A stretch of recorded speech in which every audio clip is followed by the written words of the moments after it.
mübarek bu. Nevrozunuz kutlu olsun.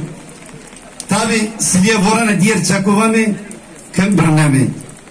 Onca zindanda hele hevale maesti.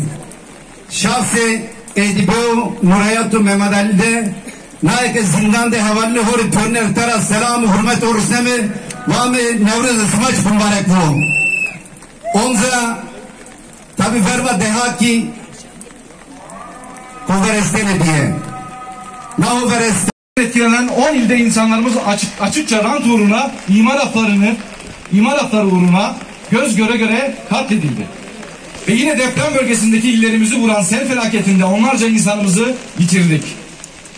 AKP ve MHP iktidarı ekonomik, sosyal, siyasal alanda yaşanan çoklu kriz koşullarında tekçi şöven ırkçı politikalara karşı her geçen gün daha fazla sarılıyor.